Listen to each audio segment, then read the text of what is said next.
Salut à tous, c'est Spine, j'espère que vous allez bien. Ah, ça y est, je l'ai enfin reçu après moult péripéties et galères avec la Fnac et je sais pas ce qui s'est passé. Bref, je l'ai enfin reçu. Il s'agit évidemment de ceci, le Surface Book 3 de 15 pouces.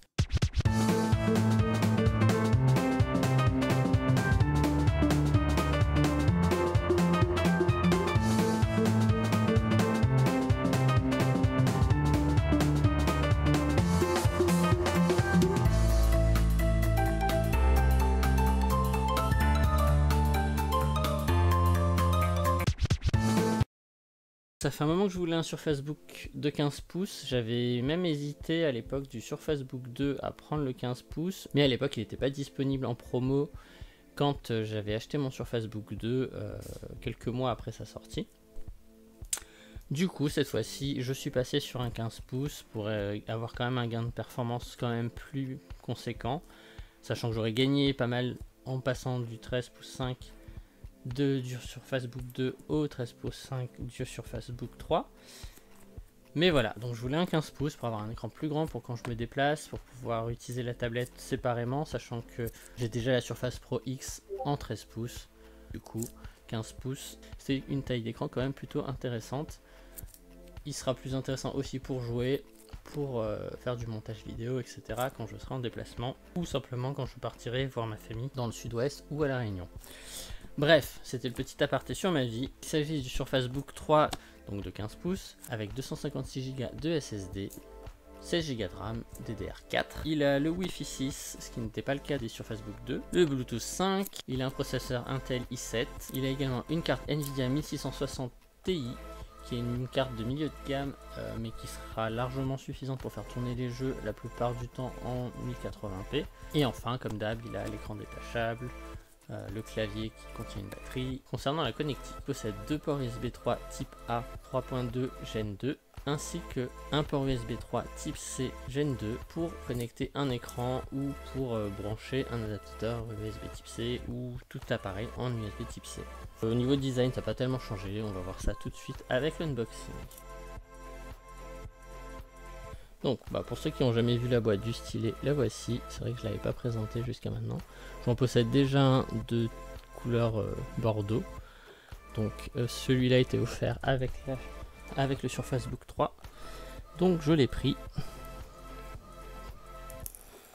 Ça me fera un stylet de secours ou au pire je le revendrai. Alors, hop.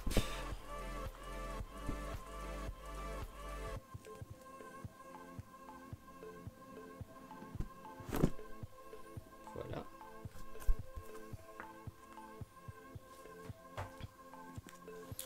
Donc, la boîte se présente comme ceci. Donc rien de nouveau par rapport au Book 2 et au Book 1. Voilà. Ensuite, en dessous, nous avons ceci.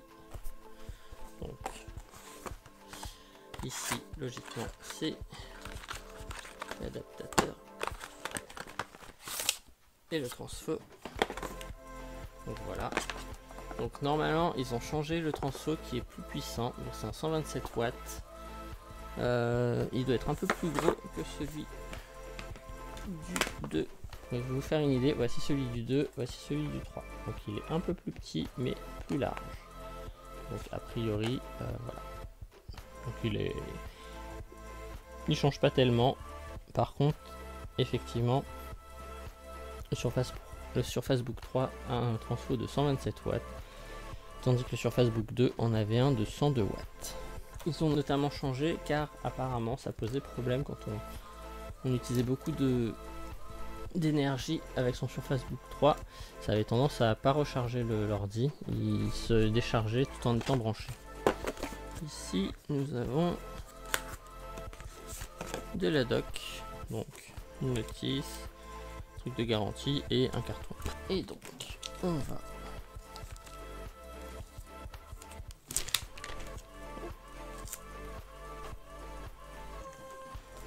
voici la bébête.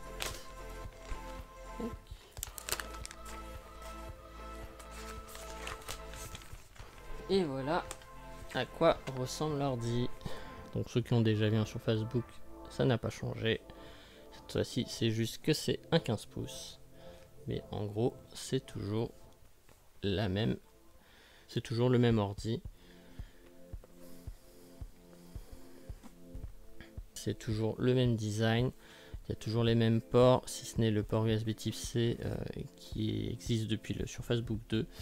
Et surtout qui ont été mis à jour. Donc c'est des Gen 2 cette fois, alors que c'était des Gen 1 sur les Surface Book 2 et même sur les Surface Book 1. Pour comparer, je vais vous montrer par rapport à mon Surface Book 2 de 13,5 pouces que j'ai pas encore vendu. Voilà. Voici la différence de taille. Donc voici la différence. Ça vous permettra, si jamais quelqu'un est intéressé par le Surface Book, de voir la différence de taille entre les deux. Nous avons toujours la possibilité d'aimanter le stylet sur le côté, truc que j'ai toujours trouvé super sympa sur les Surfaces, qui existe depuis la première Surface Pro, qui avait un fonctionnement un peu différent, mais qui était quand même clipsable. Maintenant, je vais pouvoir l'installer, le préparer, et comme ça je vous ferai mon retour. Je pense pas que ça va me changer beaucoup du Surface Book, si ce n'est qu'il sera beaucoup plus puissant.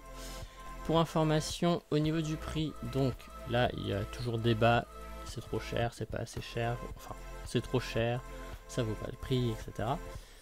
Donc moi le mien je l'ai payé 2600 €, donc c'est donc le modèle, c'est le premier modèle de 15 pouces. Il existe en modèle 512 et 1 Tera, mais là pour le coup l'upgrade coûtait beaucoup plus cher. A noter que les 13 pouces n'ont pas la même carte graphique quand ils en ont une, c'est une Nvidia 1650 si je ne me trompe pas, je confirmerai ça si je rajouterai une annotation si c'est pas le cas. Et ils ont au minimum, il me semble, 8 Go de RAM en version 13,5 pouces, alors qu'en 15 pouces c'est minimum 16 Go.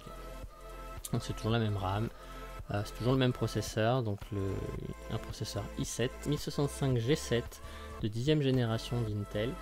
Sur le Surface Book 13 pouces 5 i7 c'est le même processeur, par contre sur le i5 c'est un 1035 G7. Et enfin il existe donc en version 8, 16 et 32 Go pour la version 13,5 pouces, tandis que la version 15 pouces va jusqu'à 32 Go, donc on a le choix entre 16 ou 32 selon la config. Niveau des prix, ça va de 1799 à 3049 pour le modèle 13,5 pouces, tandis que pour le modèle 15 pouces, ça va de 2599 à 3349 €. Oui, c'est cher, c'est vrai. Cela dit, si on prend vraiment en compte toutes les caractéristiques de l'ordinateur, faut pas le voir juste comme un ordinateur ou juste comme une tablette ou juste comme un simple PC. Déjà, faut pas oublier qu'un PC portable coûte forcément plus cher qu'un PC fixe de même type. Forcément, faut miniaturiser les choses. Faut pas oublier qu'il y a un écran détachable qui peut s'utiliser comme une tablette, qu'il y a 2 batteries, qu'il y a une carte graphique intégrée. Alors certes, c'est vrai qu'il y a des PC gamers qui ont des cartes graphiques qui sont quand même 1000 € de moins. Mais voilà, donc si on compte vraiment la taille de l'écran, le format qui est quand même assez fin et assez léger, franchement, d'une main, il est pas lourd. Le design, bon, à la limite, on peut le mettre à part parce que le design n'a pas changé depuis des années.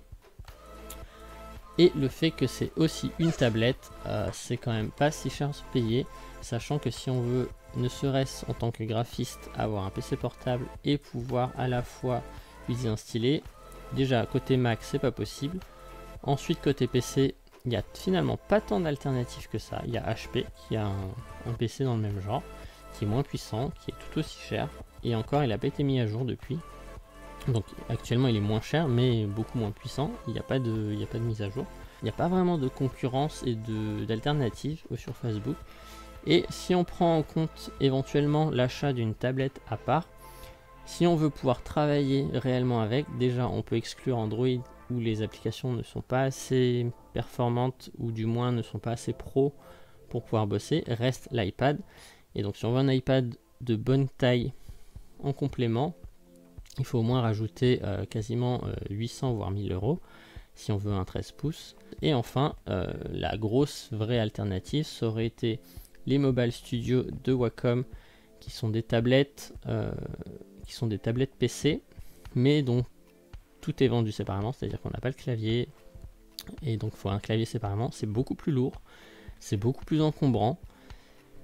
Et si on prend aussi en compte éventuellement un PC portable et une tablette graphique, alors si on veut une tablette graphique sans écran, bon, soit on peut, personnellement moi j'aime pas du tout. Ensuite, si on veut prendre une tablette avec écran, si on veut une bonne tablette, faut compter au moins 400 €, mais ce sera ça à rajouter en plus au poids de l'ordinateur. C'est assez encombrant en plus en général, donc surtout si on veut un écran assez grand. Donc finalement, l'un dans l'autre, c'est pas si cher.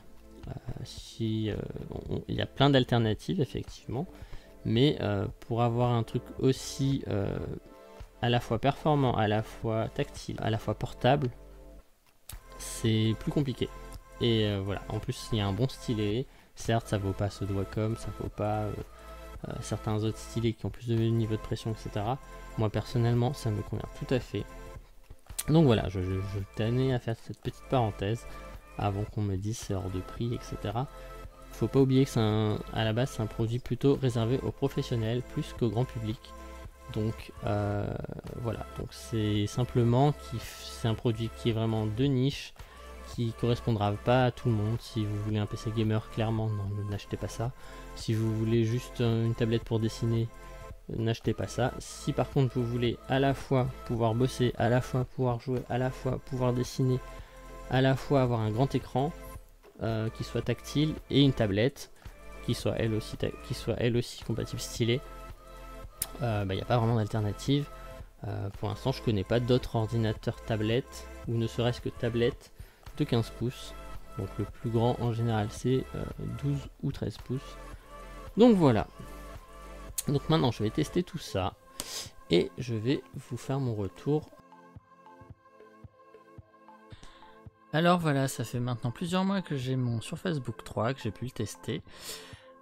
J'en profite d'ailleurs pour vous signaler que cette partie de la vidéo est enregistrée directement par le Surface Book 3, comme ça vous permet de voir un peu la qualité de la caméra.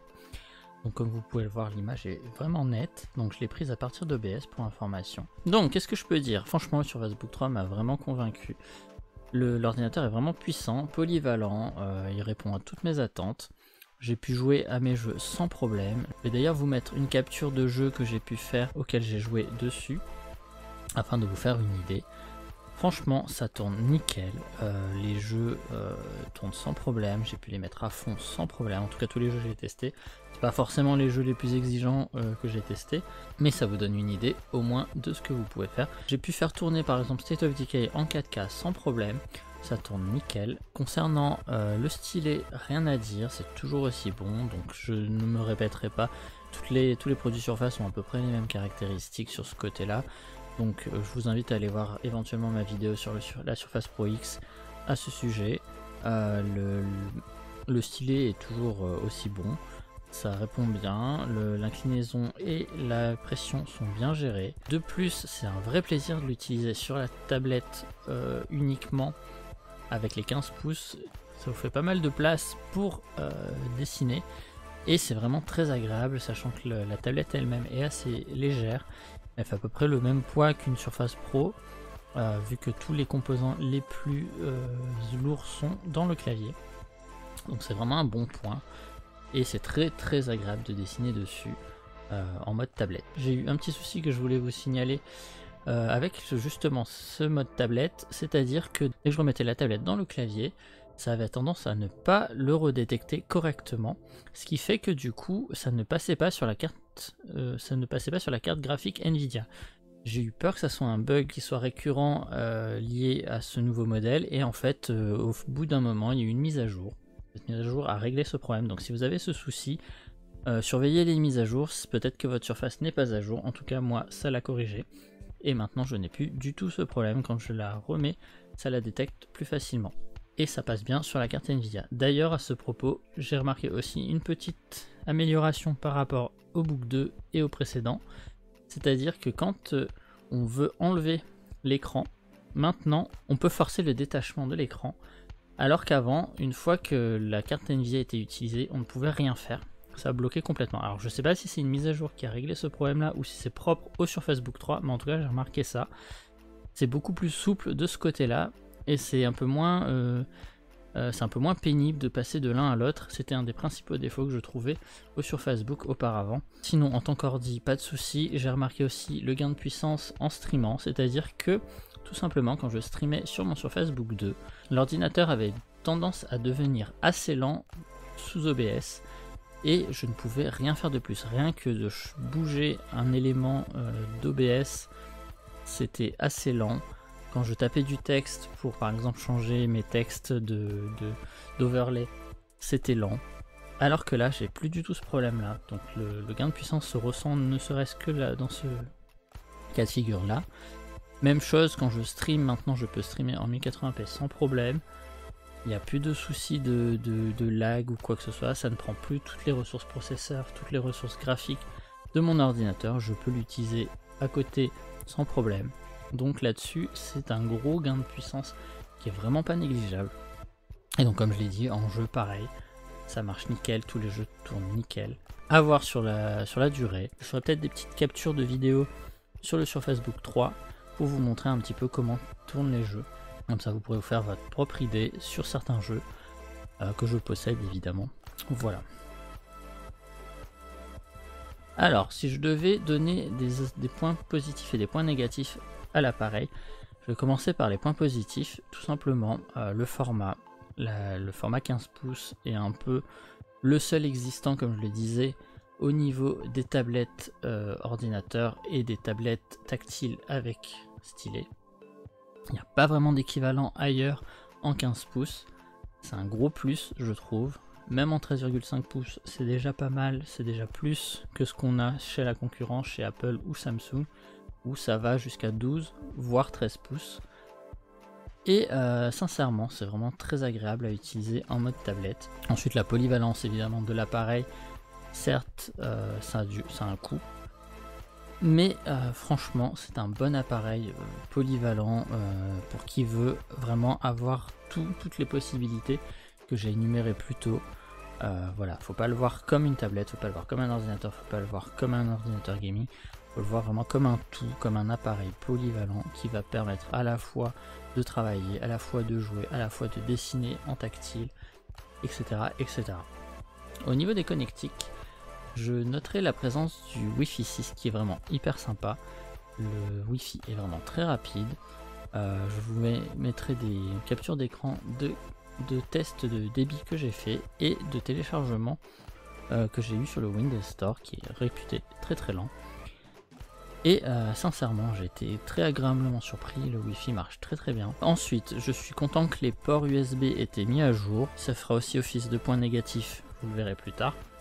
Pour ce qui est des points négatifs, je dirais tout simplement, déjà, bon, comme je disais tout à l'heure, au niveau des ports USB, donc ils ont été mis à jour. Par contre, ce qui est vraiment dommage, c'est qu'ils n'aient pas mis un USB type C Thunderbolt pour pouvoir ne serait-ce que brancher une carte graphique ou tout autre appareil qui utilise le Thunderbolt. Donc ça c'est vraiment un petit bémol sur le Surface Book 3. Microsoft l'a expliqué soi-disant pour des raisons de sécurité.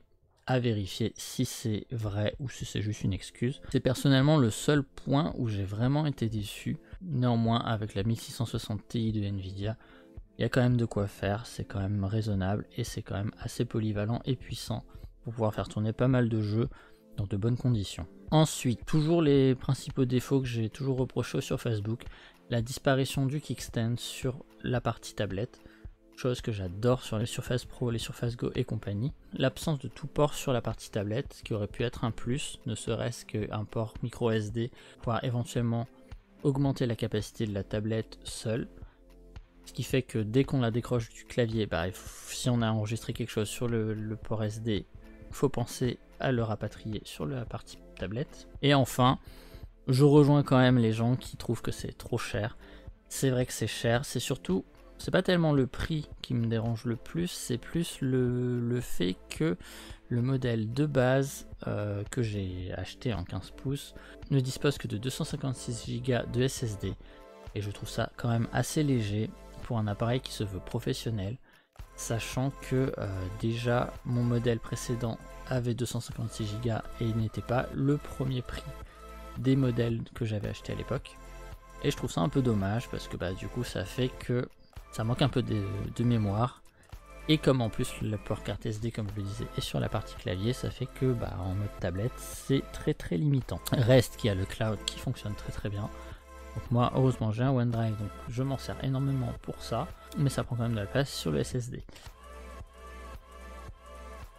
Concernant d'éventuels bugs ou problèmes que j'aurais rencontrés, mis à part le problème de reconnaissance du clavier et notamment de la carte graphique dont je vous ai parlé tout à l'heure, je n'ai pas eu de problème particulier sur ce modèle. Tout a toujours fonctionné correctement, j'ai pas eu de bug particulier, j'ai pas eu de panne, j'ai pas eu d'écran bleu, pour l'instant en tout cas. J'espère que ça va durer et je n'hésiterai pas à vous le remonter si jamais j'en ai. N'hésitez pas si par exemple vous en avez eu vous-même en commentaire, si vous en avez eu vous-même sur cet appareil ou sur un autre modèle, à le dire et je vous signalerai si moi aussi, oui ou non, je l'ai eu sur le modèle que j'ai actuellement. Mais voilà, globalement, j'ai été très convaincu par le Surface Book 3. Comme je vous l'ai dit tout à l'heure, il répond à toutes mes attentes, je suis très content. J'ai vraiment l'impression d'avoir gagné en puissance par rapport au Surface Book 2, donc que j'avais depuis 2 ans. Donc c'est probablement l'appareil technologique que j'ai gardé le plus longtemps. Je suis vraiment content d'avoir investi. Et j'espère évidemment que le prochain modèle ne sortira pas trop vite, sinon je serai un peu dégoûté. Voilà, je pense que j'ai fait le tour des nouveautés et de ce qui m'a plu sur le Surface Book 3. Si vous avez d'autres questions, n'hésitez pas à les poser en commentaire, je vous répondrai. Si vous voulez que je teste des jeux en particulier, bon évidemment il faut que je les possède, sinon je ne pourrais pas les tester.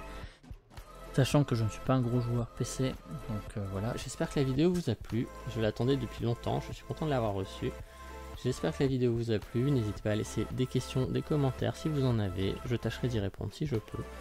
N'hésitez pas à aller voir d'autres vidéos, à laisser un like, à vous abonner et à me suivre éventuellement sur les réseaux sociaux ou sur Twitch quand je stream, c'est-à-dire un peu tout le temps, le soir ou même en journée parfois.